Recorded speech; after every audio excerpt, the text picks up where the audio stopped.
Iran Israel சண்டையையும் மீறி தங்கம் விலை தொடர்ந்து இறக்குமுகத்தில் உள்ளது. சென்னையில் ஆபரண தங்கத்தின் விலை ஒரே நாளில் சவரனுக்கு 2120 ரூபாய் குறைந்துள்ளது. சர்வதேச பொருளாதார நிலை, பணவீக்கம் உள்ளிட்ட காரணங்களால் கடந்த ஜனவரி மாதம் முதல் ஜெட் வேகத்தில் தங்கம், வெள்ளி விலை உயர்ந்து வந்தது. அதன் உச்சமாக கடந்த ஜனவரி 29ஆம் தேதி வரலாறு காணாத வகையில் ஒரு சவரன் தங்கம் விலை 1,34,400 ரூபாயை தொட்டது. அதன் பிறகு ஏற்ற இறக்கத்துடன் இருந்து வந்த தங்கத்தின் விலை கடந்த சில நாட்களாக தொடர்ந்து சரிவை சந்தித்து வருகிறது. அந்த வகையில் கடந்த 1ஆம் தேதி ஒரு கிராம் 15,775 ரூபாயாக இருந்த நிலையில் 3 நாட்களில் கிராமுக்கு 575 ரூபாயும் சவரனுக்கு 4,600 ரூபாயும் குறைந்துள்ளது. செவ்வாய்க்கிழமையன்று ஒரு கிராம் 15,465 ரூபாயாக இருந்த தங்கத்தின் விலை 265 ரூபாய் குறைந்து 15,200 ரூபாய்க்கு விற்பனை செய்யப்படுகிறது. சவரனுக்கு 2,120 ரூபாய் குறைந்து 1,21,600 ரூபாய்க்கு விற்கப்படுகிறது.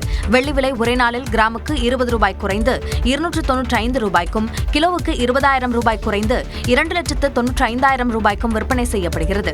வெள்ளி விலை 3 நாட்களில் கிராமுக்கு 30 ரூபாய் குறைந்துள்ளது. தமிழ்நாடு அரசின் புதிய உறுதியளிக்கப்பட்ட ஓய்வூதிய திட்டத்தை எதிர்த்து தொடரப்பட்ட வழக்கு தொடர்பாக 3 வாரங்களில் தமிழ்நாடு அரசு பதிலளிக்க சென்னை உயர்நீதிமன்றம் உத்தரவிட்டுள்ளது. ஓய்வு பெறும் அரசு ஊழியர்களுக்கு கடைசி மாத ஊதியத்தில் 50% ஓய்வூதியமாக வழங்கும் வகையில் புதிய உறுதியளிக்கப்பட்ட ஓய்வூதிய திட்டத்தை தமிழ்நாடு அரசு அறிமுகம் செய்து அரசாணை வெளியிட்டது. இதனை எதிர்த்து விருப்ப ஓய்வு பெற்ற அரசு உதவி பெறும் பள்ளி ஆசிரியர் ரேணுகா தேவி சென்னை உயர்நீதிமன்றத்தில் வழக்கு தொடர்ந்தார். அதில் புதிய உறுதியளிக்கப்பட்ட ஓய்வூதிய திட்டம் 2026ஆம் ஆண்டு ஜனவரி முதல் அமலுக்கு வரும் என்று அறிவித்துள்ளதால் 2025ஆம் ஆண்டு டிசம்பர் 31ஆம் தேதிக்கு முன்பு ஓய்வு பெற்றவர்கள் ஓய்வூதிய பலன்களை பெற முடியாமல் பாதிக்கப்பட்டுள்ளதாக தெரிவிக்கப்பட்டுள்ளது. மேலும் பழைய ஓய்வூதிய திட்டத்தின் கீழ் மாதாந்திர ஓய்வூதியமாக 8,430 ரூபாயுடன் அகவிலைப்படியும் சேர்த்து ஓய்வூதியம் வழங்கும்படி இடைக்கால உத்தரவு பிறப்பிக்க வேண்டும் என்றும் மனுவில் கோரப்பட்டது. இந்த வழக்கை விசாரித்த உயர்நீதிமன்ற நீதிபதி PT ஆஷா இந்த மனு மீது வரும் 26ஆம் தேதிக்குள் பதிலளிக்கும்படி தமிழ்நாடு அரசுக்கு உத்தரவிட்டு வழக்கு விசாரணையை ஒத்திவைத்தார். இழுபறி நீடித்து வந்த நிலையில் மத்தியில் திமுக காங்கிரஸ் தொகுதி பங்கீடு சுமூகமாக முடிந்துள்ளது. திமுக காங்கிரஸ் இடையே தொகுதி பங்கீடு ஒப்பந்தம் கையெழுத்தான நிலையில் காங்கிரசுக்கு 28 சட்டமன்ற தொகுதியில் ஒரு மாநிலங்களவை இடத்தை திமுக ஒதுக்கியுள்ளது. தமிழ்நாடு சட்டப்பேரவை தேர்தல் நெருங்கக்கூடிய சூழ்நிலையில் கூட்டணி கட்சிகளிடையே தொகுதி பங்கீட்டு பேச்சுவார்த்தையில் திமுக தீவிரம் காட்டி வருகிறது. அந்த வகையில் காங்கிரஸ் கட்சியில் சில தலைவர்கள் ஆட்சி அதிகாரத்தில் பங்கு என்று முழக்கம் எழுப்பி வந்ததால் தொகுதி பங்கீட்டில் இழுபறி நீடித்தது. இந்த விவகாரத்தில் காங்கிரஸ் தேசிய தலைமை தலையிட்டு முன்னாள் மத்திய அமைச்சர் ப. சிதம்பரத்தை கூட்டணி பேச்சுவார்த்தைக்கு அனுப்பியது. இந்நிலையில் நீண்ட இழுபறிக்கு பிறகு திமுக காங்கிரஸ் இடையே தொகுதி பங்கீடு ஒப்பந்தம் கையெழுத்தானது. சென்னை அண்ணா அறிவாலயத்தில் நடைபெற்ற நிகழ்வில் திமுக தரப்பில் முதலமைச்சர் மு. க. ஸ்டாலின் தொகுதி பங்கீட்டு ஒப்பந்தத்தில் கையெழுத்திட்டார். அதேபோல காங்கிரஸ் தரப்பில் மாநில தலைவர் செல்வ பெருந்தகை ஒப்பந்தத்தில் கையெழுத்திட்டார். அதன்படி வரக்கூடிய சட்டப்பேரவை தேர்தலில் காங்கிரஸ் கட்சிக்கு 28 சட்டமன்ற தொகுதிகள் மற்றும் ஒரு மாநிலங்களவை இடத்தை திமுக ஒதுக்கியுள்ளது. இதையடுத்து அண்ணா அறிவாலயத்தை விட்டு வெளியே வந்த முதலமைச்சர் மு. க. ஸ்டாலின் தொகுதி பங்கீடு முடிந்ததாக சைகை மூலமாக தெரிவித்துச் சென்றார்.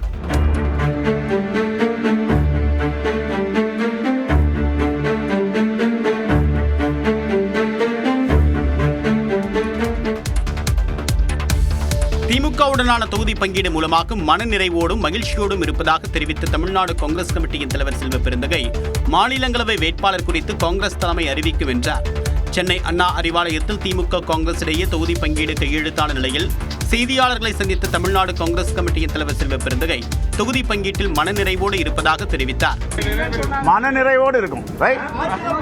மனநிறைவோடு இருக்கும், ரைட்? ஓகே,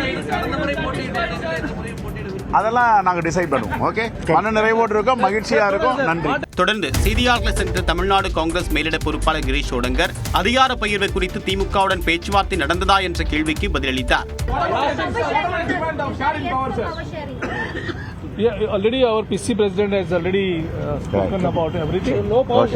புதுச்சேரி சட்டமன்ற தேர்தல் தொகுதி பங்கீடு தொடர்பாக விரைவில் பேச்சுவார்த்தை தொடங்க உள்ளதாகவும் கிரீஷ் சோடங்கர் தெரிவித்தார்.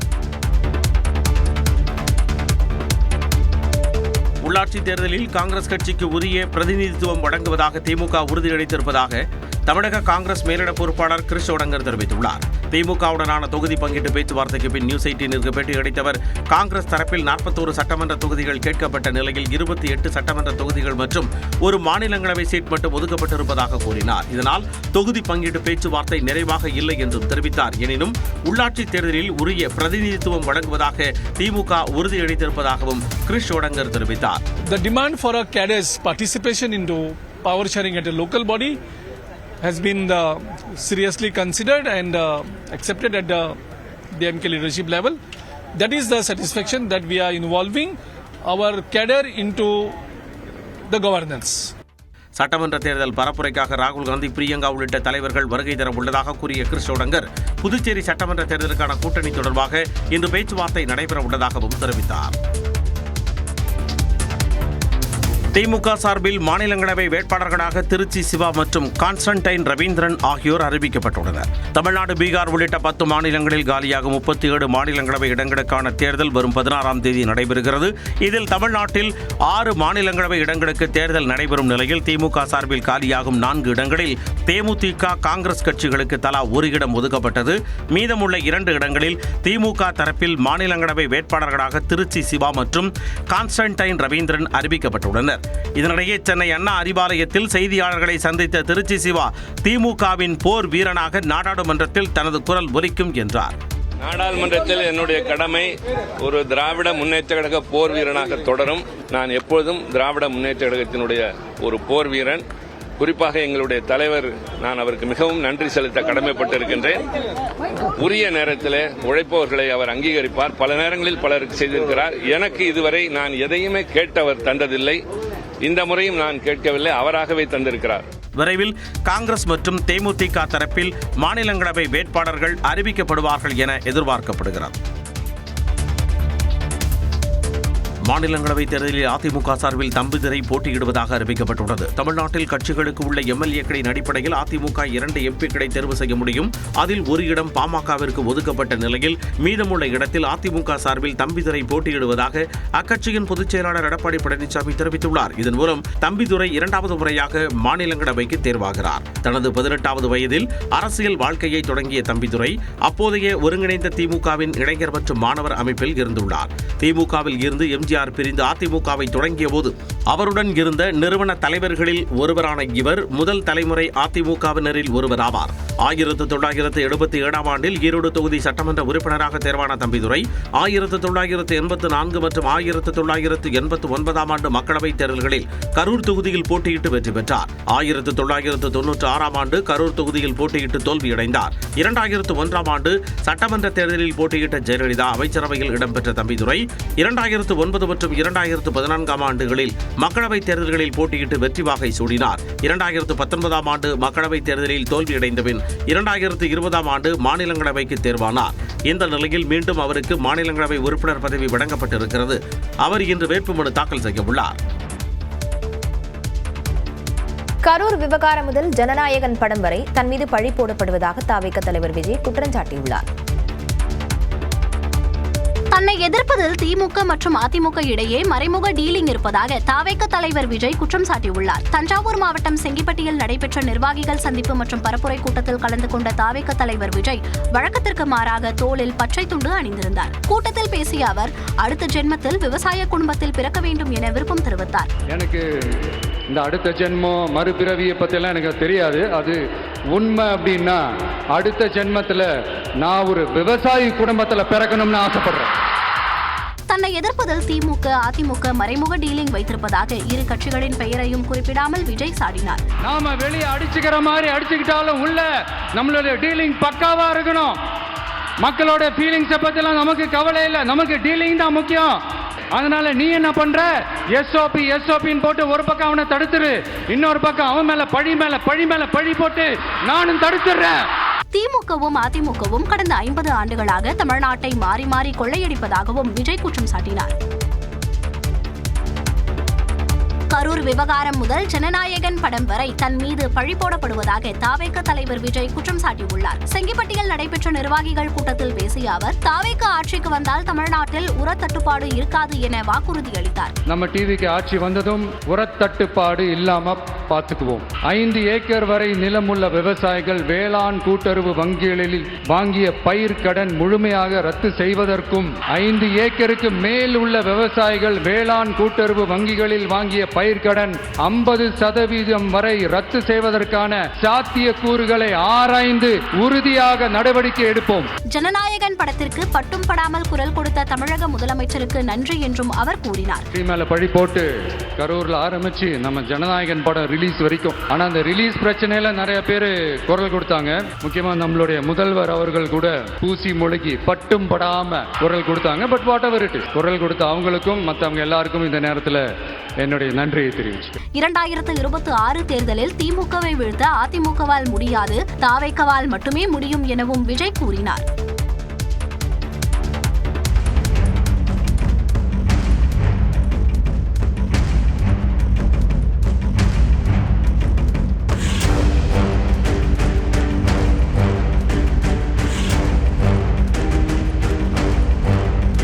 தாவேகா தலைவர் விஜயை காணும் ஆர்வத்தில் தடுப்புகளை முட்டித்தள்ளி மக்கள் முண்டியடித்த காட்சிகள் தான் இவை. தஞ்சாவூர் மாவட்டம் செங்கிப்பட்டியில் தாவேகா தலைவர் விஜயை காணும் ஆர்வத்தில் திரண்ட மக்கள் காவல்துறையின் தடுப்புகளை தள்ளிவிட்டு ஓடினர். இதில் ஏற்பட்ட நெரிசலில் சிலர் கீழே விழுந்து காயமடைந்தனர்.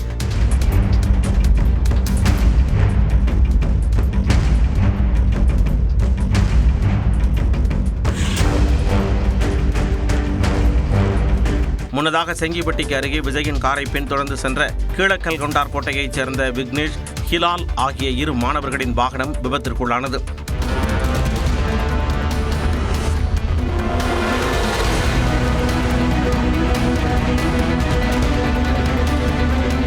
இதில் தலையில் பலத்த காயமடைந்த விக்னேஷ் ஆபத்தான நிலையில் மருத்துவமனையில் சிகிச்சை பெற்று வருகிறார்.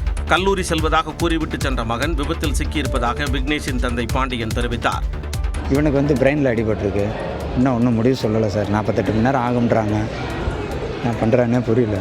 அதேபோல் கூட்டம் முண்டியடித்து செல்லும் வழியில் வல்லம் பிரிவு சாலையில் 2 இருசக்கர வாகனங்கள் மோதிக்கொண்டதில் பெண் உட்பட 3 படுகாயமடைந்தனர்.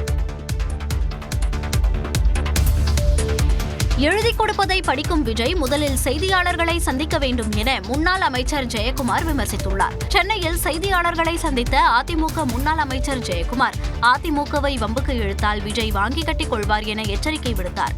ஸ்கிரிப்டை மனப்பாடம் பண்ணி பேசுறது ரொம்ப ஈஸி. ப்ரெஸ்ஸை மீட் பண்ணுங்கன்ற அந்த மாதிரி விஜய் இங்கே சொல்லுங்கள். அந்த மாதிரி ஒரு சொல்கிறதுக்கு ஒரு தில்லு வேணும், திராணி வேணும். அதே நேரம் ஆட்சிக்கு வந்தால் விலைவாசியை கட்டுப்படுத்துவதாக கூறும் விஜய் முதலில் கூட்டத்தை கட்டுப்படுத்த கற்றுக்கொள்ள வேண்டும் என பாஜக மூத்த தலைவர் தமிழிசை சவுந்தரராஜன் தெரிவித்தார். முதல்ல தமிழ்நாட்டில் ஆட்சிக்கு வந்தால் நம்ம எப்படி கட்டுப்படுத்துவோம்னு இருக்கட்டும், நம்ம கூட்டத்தை எப்படி கட்டுப்படுத்துவோம், நமக்கு பின்னால் வர தொண்டர்களை எப்படி கட்டுப்படுத்துவோம் தம்பி விஜய் அதை முதலில் முயற்சி செய்து ஒரு முன்னுதாரணமாக இருக்க வேண்டும் என்பது எனது கருத்து. வரும் தேர்தல் எலெக்ஷன் இல்லை, எமோஷன் என்ற விஜயின் கருத்தை குறிப்பிட்டு பேசிய தமிழிசை சவுந்தரராஜன், தமிழ்நாட்டுக்கான ப்ரமோஷனை என்டிஏ ஆட்சியால் மட்டுமே தர முடியும் என்றார். கிட்டத்தட்ட 20 ஆண்டுகளுக்கு மேலாக முதலமைச்சர் பதவியில் இருக்கும் பீகார் முதல்வர் நிதிஷ்குமார் பாஜகவுக்கு வழிவிடவிருப்பதாக தகவல் வெளியாகியுள்ளது. பீகார் அரசியலில் திடீர் திருப்பமாக முதலமைச்சர் நிதிஷ்குமார் மாநிலங்களவை தேர்தலில் களமிறங்கியுள்ளதால் முதலமைச்சர் பதவியை கூட்டணியில் உள்ள பாஜக கைப்பற்றலாம் என தகவல் வெளியாகியுள்ளது. 10 முறை முதலமைச்சர், நீண்ட காலமாக மத்திய மாநில அரசியல் அனுபவம் என வலம் வருபவர் ஐக்கிய ஜனதா தளம் கட்சித் தலைவர் நிதிஷ்குமார். 75 வயதை தொட்டுள்ள அவரது உடல்நிலை கடந்த சில மாதங்களாக தொடர்ந்து பாதிக்கப்பட்டு வருவதாகவும், அதனால் மாநில அரசியலை துறந்து மீண்டும் தேசிய அரசியல் பக்கம் செல்ல அவர் விரும்புவதாகவும் கூறப்படுகிறது. அந்த வகையில் பீகாரில் காலியாக உள்ள 5 மாநிலங்களவை இடங்களில் ஒன்றில் அவர் களமிறங்கியுள்ளார். நிதிஷ்குமார் முதலமைச்சர் பதவியை துறக்க உள்ளதால் அவரது கட்சியை விட 4 இடங்கள் அதிகமாக மொத்தம் 89 எம்எல்ஏக்களை வைத்துள்ள பாஜக அப்பதவியை கைப்பற்றக்கூடும் என கூறப்படுகிறது. அதேபோல தனது மகன் நிஷாந்த் குமாரை மாநில அரசியலில் களமிறக்கி துணை முதலமைச்சராகவும் நிதிஷ்குமார் திட்டமிட்டுள்ளதாக கூறப்படுகிறது.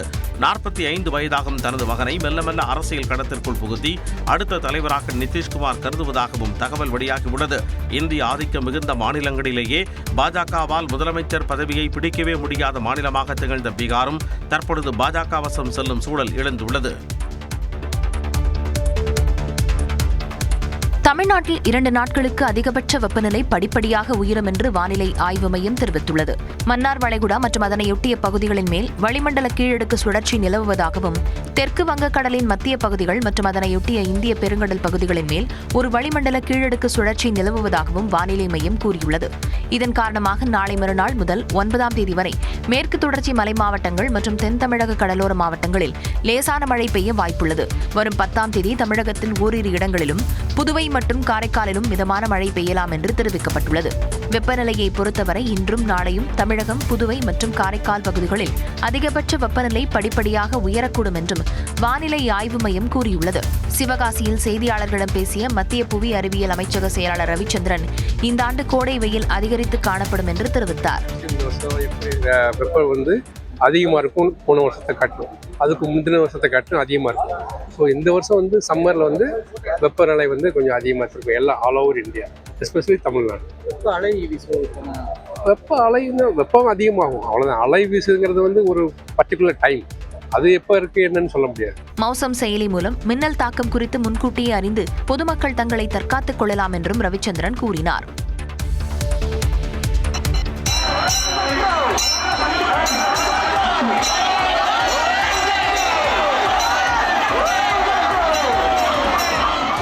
கோணியம்மன் கோயில் தேரோட்ட விழாவில் பக்தர்கள் அலைக்கடலென திரண்ட காட்சிகள் தான் இவை. கோவையின் காவல் தெய்வமாக விளங்கி வரும் கோணியம்மன் கோயில் திருவிழா கடந்த 24ஆம் தேதி கொடியேற்றத்துடன் தொடங்கிய நிலையில் விழாவின் சிகர நிகழ்வான தேரோட்டம் விமர்சையாக நடைபெற்றது. ராஜவீதி தேர்நிலை திடலிலிருந்து தேரோட்டம் தொடங்கிய நிலையில் திரளான மக்கள் தேரை வடம் பிடித்து இழுத்தனர்.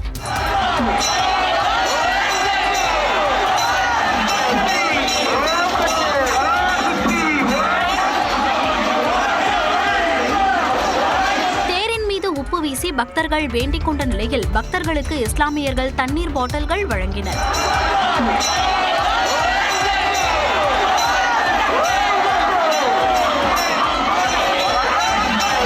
இங்கே பாருங்க, நல்லபடியாக சாமி கும்பிட்டு போங்க, எல்லாமே நல்லபடியாக நடக்குங்க. நாங்கள் விழுப்புரம் போவோம், ஆனால் விழுப்புரத்தில் நாங்கள் இந்த மாதிரி நாங்கள் என்ஜாய் பண்ண முடியாது. அங்கே நாங்கள் போய் தாலி கட்டி தாலி இருக்கிறதுனால இங்கே நாங்கள் நல்லா என்ஜாய் பண்ணுவோம். எல்லாரும் வருவாங்க. இந்த கோயில் சக்தி வாய்ந்த கோயில். மக்கள் வெள்ளத்திற்கு மத்தியில் ஒப்பனக்கார வீதி பிரகாசம் வழியாக மீண்டும் நிலைத்திடலை தேர் சென்றடைந்த நிலையில் கோவை மட்டுமின்றி அண்டை மாவட்டங்களை சேர்ந்த திரளான மக்கள் சாமி தரிசனம் செய்தனர். உணவகத்திற்கு வாடகைக்கு விடப்பட்ட கட்டடத்துக்கு வரி செலுத்தும்படி நடிகர் ரஜினிக்கு சேவை வரித்துறை பிறப்பித்த உத்தரவை ரத்து செய்து மேல்முறையீட்டு தீர்ப்பாயம் உத்தரவிட்டுள்ளது.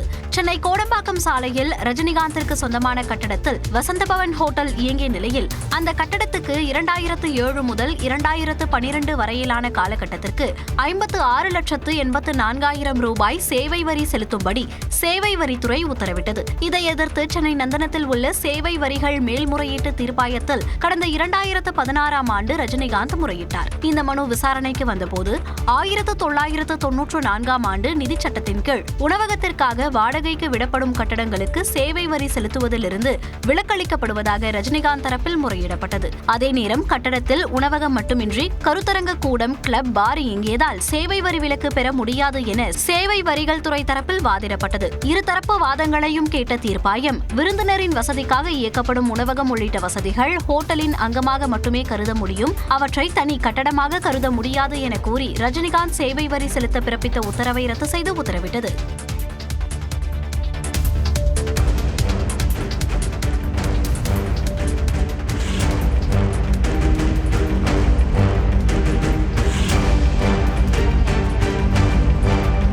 குஜராத் மாநிலத்தில் அடுக்குமாடி குடியிருப்பில் நடைபெற்ற பதற வைக்கும் லிப்ட் விபத்து காட்சிகளே இவை.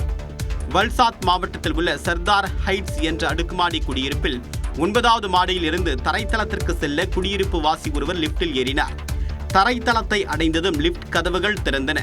குடியிருப்பு வாசி வெளியே கால் வைக்கக்கூடிய அதே வினாடியில் லிப்ட் திடீர் என்று மேல் நோக்கி நகரத் தொடங்குகிறது. இதில் நிலை தடுமாறி கீழே விழுந்த குடியிருப்பு வாசி நல்வாய்ப்பாக நூலிழையில் உயிர் தப்பினார்.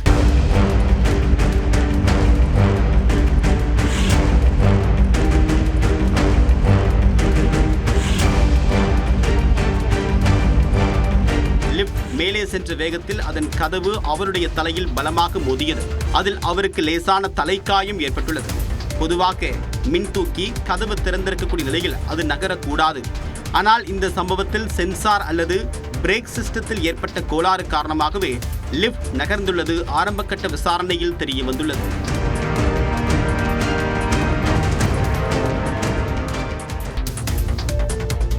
T20 உலகக்கோப்பை கிரிக்கெட் தொடரில் நியூசிலாந்துடன் இறுதிப் போட்டியில் இந்தியா மோதுமா என்பதற்கு இன்று விடை கிடைக்கும். 20 ஓவர் உலகக்கோப்பை கிரிக்கெட் தொடரில் தென்னாப்பிரிக்காவை 9 விக்கெட்டுகள் வித்தியாசத்தில் வீழ்த்தி முதல் அணியாக நியூசிலாந்து இறுதிப் போட்டிக்கு முன்னேறியது. கொல்கத்தா ஈடன் கார்டன் மைதானத்தில் நடைபெற்ற முதலாவது அரையிறுதி ஆட்டத்தில் தென்னாப்பிரிக்கா நியூசிலாந்து அணிகள் பலப்பரீட்சை நடத்தின. டாஸ் வென்ற நியூசிலாந்து அணி பந்துவீச்சை தேர்வு செய்தது. அதன்படி முதலில் களமிறங்கிய தென்னாப்பிரிக்கா அணி 20 ஓவர்களில் 8 விக்கெட் இழப்புக்கு 169 ரன்கள் மட்டுமே எடுத்தது. அந்த அணியில் அதிகபட்சமாக மேக்ரோ ஜான்சன் 55 ரன்கள் சேர்த்தார். தொடர்ந்து விளையாடிய நியூசிலாந்து அணியில் தொடக்க வீரர்கள் டிம் சைபர்ட், பின் ஆலன் அபாரமாக விளையாடினார். தென்னாப்பிரிக்கா பந்துவீச்சை அடித்து ஆடிய இருவரும் நியூசிலாந்து அணியின் வெற்றியை உறுதி செய்தனர். 12.5 ஓவர்கள் முடிவில் 1 விக்கெட் இழப்பிற்கு 173 ரன்கள் குவித்த நியூசிலாந்து அணி 9 விக்கெட் வித்தியாசத்தில் வெற்றி பெற்று முதல் அணியாக இறுதிப் போட்டிக்கு தகுதி பெற்றது. நியூசிலாந்து அணியில் தொடக்க வீரர்கள் டிம் சைபர்ட் 58 ரன்னும் பின் ஆலன் சதம் விளாசியும் அணியின் வெற்றிக்கு வித்திட்டனர். T20 உலகக்கோப்பை இறுதிப் போட்டிக்கு நியூசிலாந்து தகுதி பெற்றுவிட்ட நிலையில் இரண்டாவது அரையிறுதிப் போட்டியில் இந்தியாவும் இங்கிலாந்தும் இன்று மோத உள்ளன. லீக் ஆட்டங்களில் சற்று தடுமாறிய இங்கிலாந்து அணி சூப்பர் 8 சுற்றில் சரியான நேரத்தில் ஃபார்முக்கு வந்து அதிரடியாக அரையிறுதிக்குள் நுழைந்தது. இந்திய அணி சூப்பர் 8 சுற்றில் தென்னாப்பிரிக்காவிடம் தோல்வியடைந்தாலும் அதன் பின் டாப் கியரில் அரையிறுதிக்குள் நுழைந்துள்ளது. இதுவரை இருமுறை T20 உலகக்கோப்பையை வென்றுள்ள அணிகள் என்ற பெருமையை பெற்றுள்ள இரு ஹெவி வெயிட்களான இந்தியாவும் இங்கிலாந்தும் மோதுவதால் எதிர்பார்ப்பு எகிறியுள்ளது. இதில் வென்று இறுதியில் கோப்பையை தட்டி தூக்கும் அணி T20 கோப்பையை 3வது முறையாக வெல்லும் முதல் அணி எனும் பெருமையை பெறும். 2022ஆம் ஆண்டில் அரையிறுதியில் இந்தியாவை வீழ்த்திய இங்கிலாந்தை 2024ஆம் ஆண்டின் அரையிறுதியில் தோற்கடித்து இந்தியா படைத்திருந்தது. இத்தகைய பின்னணியுடன் இரு அணிகளும் இன்றிரவு 7 மணி அளவில் மும்பை வான்கடே மைதானத்தில் மோதுகின்றன. இந்திய அணியில் தொடக்க ஆட்டக்காரர்கள் சரியாக சோபிக்காத நிலையில் சரியான சமயத்தில் மேற்கிந்திய தீவுகளுக்கு எதிரான போட்டியில் ஃபார்முக்கு சஞ்சு சாம்சன் வந்திருப்பது கூடுதல் பலம். பும்ரா, இஷான் கிஷானும் நல்ல ஃபார்மில் உள்ளனர். இங்கிலாந்தை பொறுத்தவரை கேப்டன் ஹாரி புரூக் அதிரடியாக ஆடி வருகிறார். ஆல்ரவுண்டர் வில் ஜட்ஸும் சிறப்பாக ஆடி வருகிறார். இப்போட்டி பெரும் எதிர்பார்ப்பை ஏற்படுத்தி வருகிறது.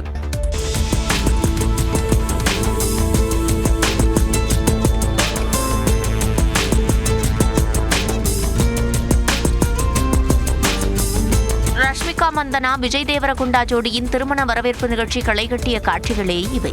ராஜஸ்தானில் அண்மையில் திருமணம் நடைபெற்ற நிலையில் ஐதராபாத்தில் நேற்று நடைபெற்ற திருமண வரவேற்பில் அரசியல் பிரபலங்கள் முதல் சினிமா நட்சத்திரங்கள் வரை ஏராளமானோர் பங்கேற்றனர். கர்நாடக துணை முதலமைச்சர் DK சிவகுமார் பங்கேற்று தம்பதியை வாழ்த்தினார். தெலுங்கு நடிகர்கள் சிரஞ்சீவி, நாகார்ஜுனா, அல்லு அர்ஜுன், ராணா ரகுபதி உள்ளிட்டோரும் நேரில் வந்து வாழ்த்தினர்.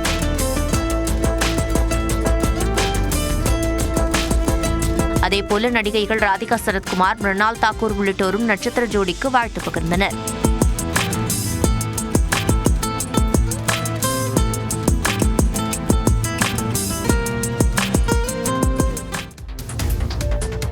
மடப்புரம் கோயில் காவலாளி அஜித்குமார் கொலை வழக்கில் அவர் மீது திருட்டு புகார் அளித்த நிகிதா நீதிமன்றத்தில் ஆஜரானார்.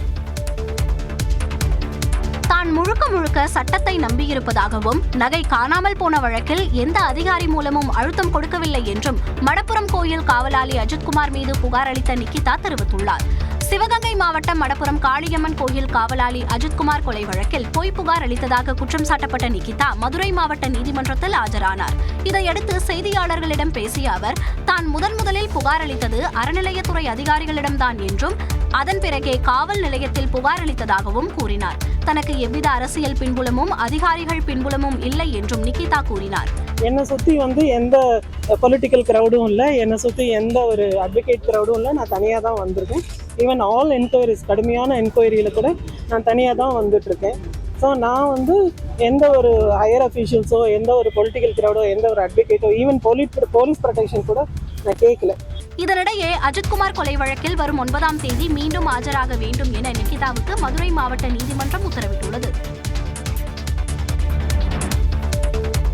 தமிழ்நாட்டைப் போலவே புதுச்சேரியிலும் மகளிருக்கான நிதியுதவி தொகையை முன்கூட்டியே வழங்க அரசு உத்தரவிட்டுள்ளது. புதுச்சேரியில் வறுமை கோட்டிற்கு கீழ் வாழும் குடும்பத் தலைவிகளுக்கு மாதந்தோறும் 1000 ரூபாய் நிதியுதவியாக வழங்கப்பட்டு வந்தது. 21 வயது முதல் 55 வயதுக்குள் உள்ள சிவப்பு நிற குடும்ப அட்டையை வைத்துள்ள பெண்கள் இத்திட்டத்திற்கான பயனாளிகளாக தேர்வு செய்யப்பட்டனர். இதனிடையே இந்த தொகையை 2500 ரூபாயாக உயர்த்தி முதலமைச்சர் ரங்கசாமி கடந்த பிப்ரவரி மாதம் அறிவித்தார். இந்நிலையில் அடுத்த 2 மாதங்களுக்கான 5000 ரூபாயை முன்கூட்டியே சேர்த்து வழங்கப்படும் என துணைநிலை ஆளுநர் கைலாஷ்நாதன் அறிவித்துள்ளார். இன்னும் சில நாட்களுக்குள் சட்டமன்ற தேர்தல் தேதி அறிவிக்கப்படலாம் என எதிர்பார்க்கப்படும் நிலையில் இந்த உத்தரவு வெளியாகியுள்ளது. வறுமை கோட்டிற்கு கீழ் வாழும் 63000 குடும்ப தலைவிகள் இந்த நிதியுதவியை பெற உள்ளனர். இந்த தொகை நேரடி நிதி பரிமாற்ற முறையில் வங்கிக் கணக்கில் நேரடியாக வரவு வைக்கப்படும் எனவும் தெரிவிக்கப்பட்டுள்ளது.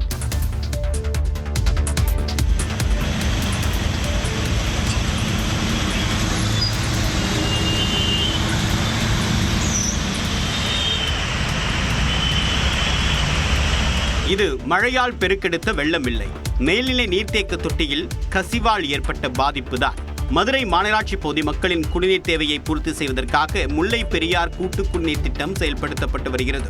இதன் ஒரு பகுதியாக செல்லூரில் மாநகராட்சி வாகன நிறுத்தமிடம் அருகே பிரம்மாண்டமான புதிய மேல்நிலை நீர்த்தேக்க தொட்டி கட்டப்பட்டது.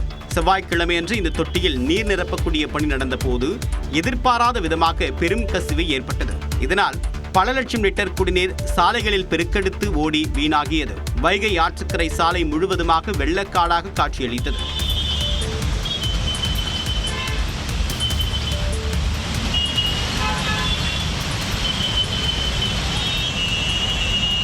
கல்பாலம் மற்றும் அதனை ஒட்டிய வைகை ஆற்றுக்கரை சாலைகளில் நீர் குளம் போல் தேங்கியதால் வாகன ஓட்டிகள் கடும் அவதிக்குள்ளாகினர். திருப்பரங்குன்றம் மலை மீதுள்ள தீபத்தூணில் நீதிமன்றம் நியமிக்கும் 5 பேரை மலர் தூவி வழிபாடு நடத்த அனுமதி வழங்க மறுத்தால் மதுரை ஆட்சியர், மாநகர காவல் ஆணையர் உள்ளிட்டோர் மீது குற்றச்சாட்டு பதிவு செய்யப்படும் என்று உயர்நீதிமன்ற மதுரை கிளை எச்சரித்துள்ளது. திருப்பரங்குன்றம் தீப விவகாரம் தொடர்பான நீதிமன்ற அவமதிப்பு வழக்கு உயர்நீதிமன்ற மதுரை கிளையில் கடந்த திங்கட்கிழமை விசாரணைக்கு வந்தது. அப்போது மலை மீதுள்ள தீபத்தூணில் நீதிமன்றம் குறிப்பிடும் 5 பேரை வழிபாடு நடத்த அனுமதித்தால் வழக்கு முடித்து வைக்கப்படும் எனவும், இது தொடர்பாக மாவட்ட நிர்வாகம் மற்றும் கோயில் நிர்வாகம் மார்ச் 4ஆம் தேதி தகவல் தெரிவிக்க வேண்டும் எனவும் நீதிமன்றம் உத்தரவிட்டது.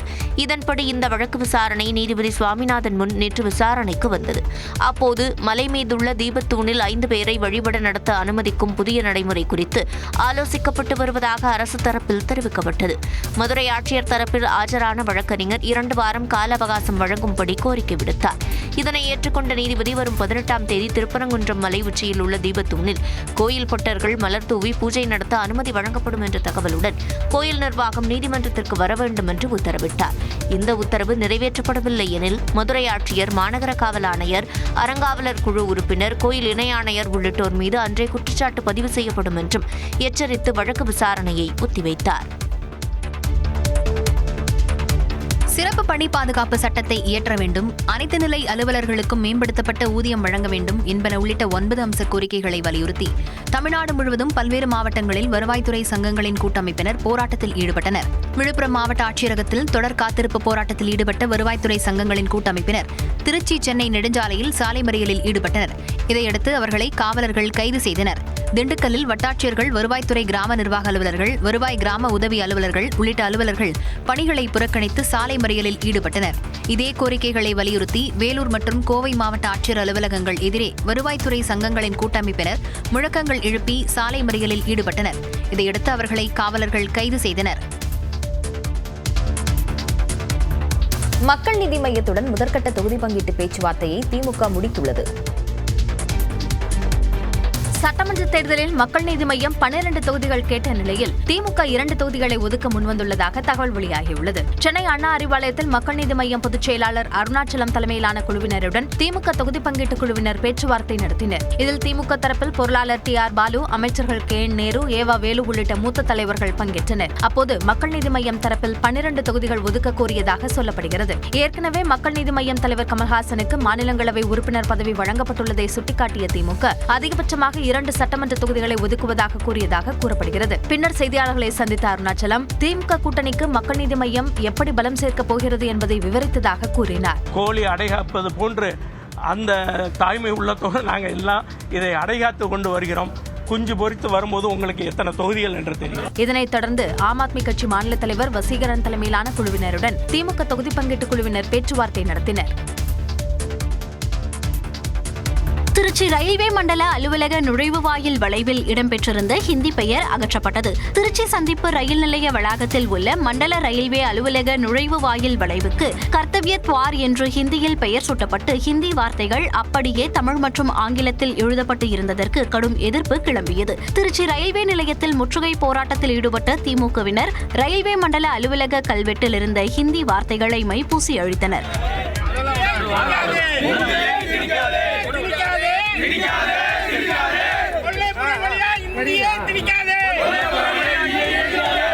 ஹிந்தி பெயர் பலகைக்கு கடும் எதிர்ப்பு கிளம்பியதை அடுத்து தமிழக மக்களின் உணர்வுகளுக்கு மதிப்பளித்து பெயர் பலகை அகற்றப்படும் என ரயில்வே மண்டல நிர்வாகம் தெரிவித்தது. இந்த அறிவிப்பு வெளியான சில மணி நேரங்களில் மண்டல ரயில்வே அலுவலக நுழைவுவாயில் வளைவில் இருந்த ஹிந்தி பெயர் அகற்றப்பட்டது.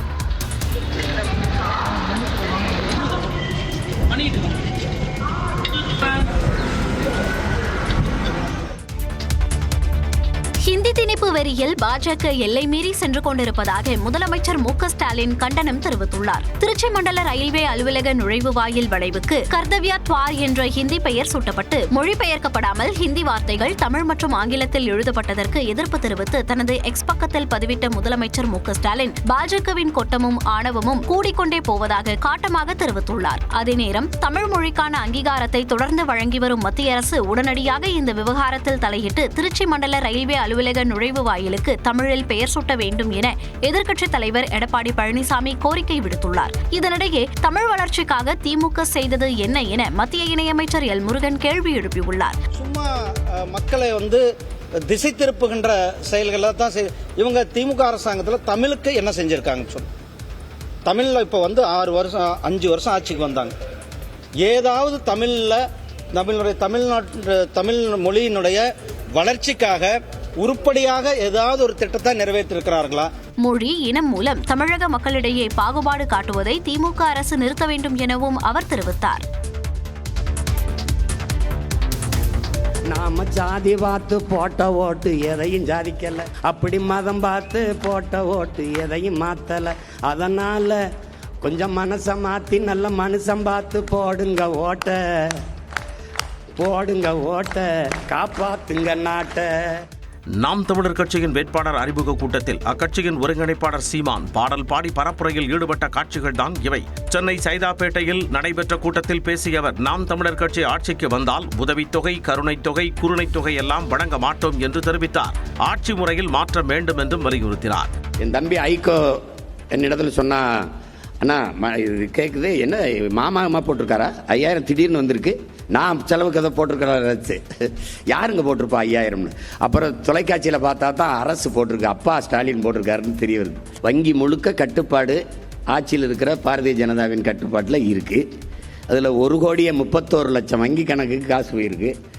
ஒரே நாளில் இவ்வளவு 5000 ரூபா 5000 ரூபா இத்தனை கணக்குகளில் இவ்வளவு வங்கி கணக்கில் போடப்படுவது தெரியாமல் இருந்திருக்குமா? தெரியுது, அனுமதிக்குது. ஏன்? எல்லாம் கூட்டு திருடர்கள், கூட்டு கொள்ளையர்கள். எடப்பாடி பழனிசாமி தமிழராக ஆட்சி செய்யலாம், ஆனால் தமிழர் நலனுக்காக ஆட்சி செய்வாரா என்றும் சீமான் கேள்வி எழுப்பினார். தமிழ்நாடு சட்டப்பேரவைத் தேர்தலில் 21 கட்சிகளுடன் திமுக பிரம்மாண்ட கூட்டணி அமைத்துள்ளது. தமிழ்நாடு சட்டப்பேரவைக்கு விரைவில் தேர்தல் அறிவிக்கப்படும் நிலையில் கூட்டணி கட்சிகளுடன் தொகுதி பங்கீடு பேச்சுவார்த்தையில் திமுக, அதிமுக தீவிரம் காட்டி வருகிறது. இதில் நீண்ட பேச்சுவார்த்தைக்கு பின்னர் காங்கிரசுடனான தொகுதி பங்கீட்டை திமுக உறுதி செய்தது. இதன் மூலம் திமுக கூட்டணியில் அங்க வகிக்கும் கட்சிகளின் எண்ணிக்கை 21ஆக அதிகரித்தது.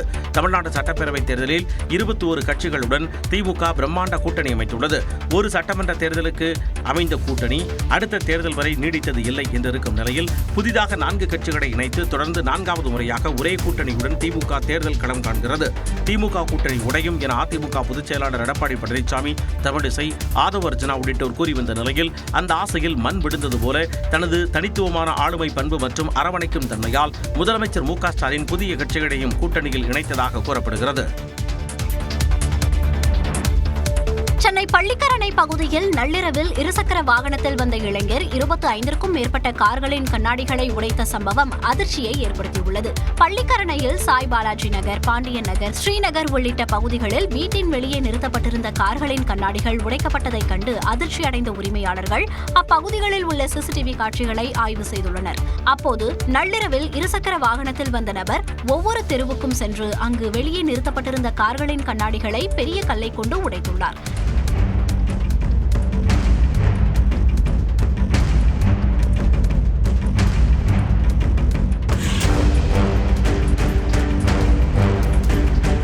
இரவு நேரங்களில் காவல்துறையினர் ரோந்து பணியில் ஈடுபட வேண்டும் என்று அப்பகுதி மக்கள் கோரிக்கை விடுத்துள்ளனர். பிரபல சமையல் கலைஞர் மாதம்பட்டி ரங்கராஜுவுக்கு மரபணு பரிசோதனை நடத்த சென்னை உயர்நீதிமன்றம் அனுமதி அளித்துள்ளது. தனது குழந்தைக்கு தந்தை மாதம்பட்டி ரங்கராஜ் என நிரூபிக்க அவருக்கு மரபணு சோதனை நடத்த உத்தரவிடக் கோரி ஆடை வடிவமைப்பாளர் ஜாய் கிறிசல்டா சென்னை உயர்நீதிமன்றத்தில் வழக்கு தொடர்ந்தார். இந்த வழக்கு விசாரணையின் போது மரபணு சோதனைக்கு தயார் என மாதம்பட்டி ரங்கராஜ் தரப்பிலும் சென்னை உயர்நீதிமன்றத்தில் மனு தாக்கல் செய்யப்பட்டது. இந்த மனுக்களை விசாரித்த நீதிபதி செந்தில்குமார் ராமமூர்த்தி மாதம்பட்டி ரங்கராஜுக்கு மரபணு பரிசோதனை நடத்த அனுமதி அளித்து உத்தரவிட்டார். சென்னை ராஜீவ்காந்தி அரசு பொது மருத்துவமனையில் உள்ள தடயவியல் துறையையும் ஆய்வகத்தையும் தொடர்பு கொண்டு மாதம்பட்டி ரங்கராஜுக்கு மரபணு பரிசோதனை நடத்துவதற்கு தேவையான நடவடிக்கைகள் எடுப்பதாக வழக்கறிஞர் ஆணையர் ஒருவரை நியமித்து நீதிபதி செந்தில்குமார் ராமமூர்த்தி உத்தரவிட்டார். மரபணு பரிசோதனைக்கு பின் அறிக்கையை பெற்று அதனை மத்தியஸ்தரிடம் சமர்ப்பிக்கும்படி வழக்கறிஞர் ஆணையருக்கு உத்தரவிட்ட நீதிபதி வழக்கு விசாரணையை வரும் 30ஆம் தேதிக்கு தள்ளி வைத்தார்.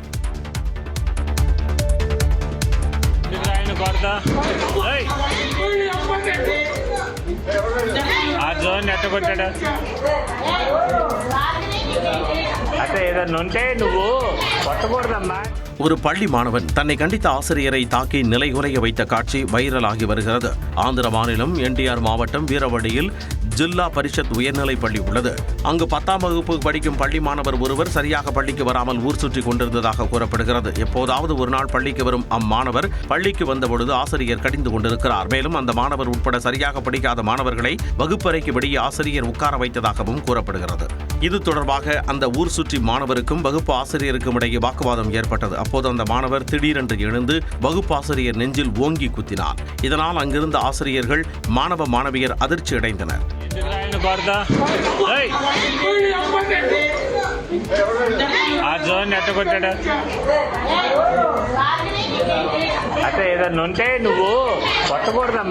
ஆசிரியரை மீண்டும் தாக்க முயன்ற அந்த மாணவரை சக மாணவர்கள் பிடித்து கூடுதலாக கும்மாங்குத்து வாங்காமல் ஆசிரியரை காப்பாற்றினர்.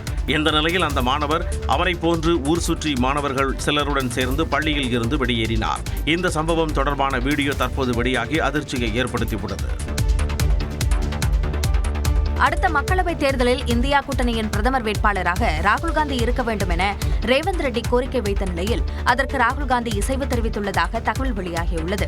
கடந்த மக்களவைத் தேர்தலில் யார் பிரதமர் வேட்பாளர் என்று அறிவிக்காமல் தேர்தலை எதிர்கொண்டதே இந்தியா கூட்டணியின் தோல்விக்கு முக்கிய காரணமாக கூறப்பட்டது. இதனால் இந்தியா கூட்டணியில் பிரதமர் வேட்பாளர் குறித்த விவாதங்கள் தொடர்ந்து எழுந்த வண்ணம் உள்ளன. இந்த நிலையில் தமிழ்நாட்டை பொறுத்தவரை முதலமைச்சர் மு.க.ஸ்டாலினை இந்தியா கூட்டணியின் வழிகாட்டியாகவும் தேசிய அளவில் தலைமையேற்க தகுதியானவராகவும் திமுக மற்றும் அதன் கூட்டணி கட்சிகள் பார்க்கின்றன. மேற்கு வங்க முதலமைச்சர் மம்தா பானர்ஜியை பிரதமர் வேட்பாளராக முன்னிறுத்த திரிணாமுல் காங்கிரஸ் ஆர்வம் காட்டி வருகிறது. இந்தியா கூட்டணியில் உள்ள சில கட்சிகள் சுழற்சி முறையில் தலைமை பதவியை வழங்கலாம் என்ற ஆலோசனையை முன்வைத்துள்ளன. இந்த நிலையில் தெலங்கானா மாநிலம் விகாராபாத் மாவட்டத்தில் நடைபெற்ற காங்கிரஸ் நிர்வாகிகளுக்கான பயிற்சி முகாமில் ராகுல் காந்தி பங்கேற்றார். அப்போது பிரதமர் வேட்பாளராக தாங்கள்தான் இருக்க வேண்டும் என்று ராகுல் காந்தியிடம் தெலங்கானா முதலமைச்சர் ரேவந்த் ரெட்டி கோரிக்கை வைத்ததாகவும் இதற்கு ராகுல் காந்தி நேர்மறையாக பதிலளித்ததாகவும் காங்கிரஸ் எம்பி மல்லு ரவி தெரிவித்துள்ளார்.